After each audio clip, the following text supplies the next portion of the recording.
What's going on, guys? This is Brian. Look what I got in the mail yesterday. Bradley Armor Mudflaps. Black with white lettering. I looked at a couple different options, but I figured this might pop the best on the car.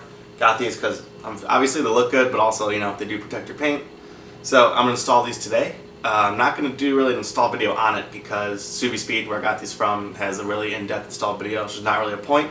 I might do a little time lapse of me installing them, but then I'll take some video and show you how they look, and you guys can decide if you like them or not. So I'll see you in a little bit.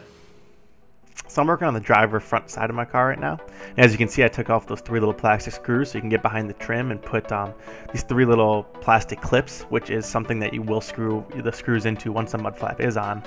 You do not need to take your wheels off for the front mud flaps. You can just turn the wheel to the side that you're working, and that should give you enough clearance to get the screws in, get the mud flap in, and screw them down as well. So right here, I'm kind of forgot how the bracket worked, so I went to the other side because I already installed the other side one to remember how the bracket went on. And just worked on the bracket, put it on the car, put the screws in where the holes are. You screw it into those clips that you just put in, line it all up, make sure it's straight, tighten them down, and you are good to go.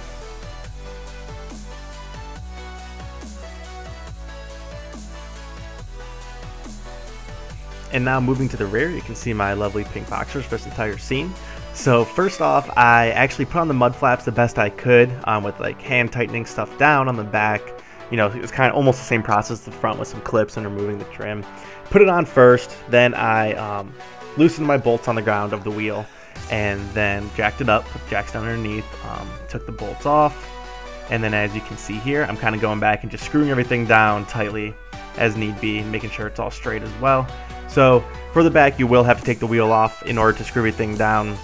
Not that big of a hassle. It only took about 10 minutes to really get the wheel off, tighten everything down, put it back on. And then, so right now I'm just hand tightening everything back on. Then I'll lower the car back down. And after it's lowered back down, you know, I'll make sure it's on the ground and I can tighten everything as tight as possible.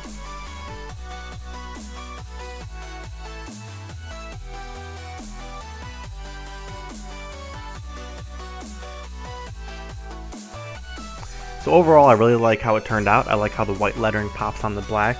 And like I said before, this isn't really an install video, it's just kind of showing you how it looks. So in the description below, I will leave a link to the SubiSpeed video that really shows you step by step how to install these. So again, thanks for watching and I hope you enjoyed.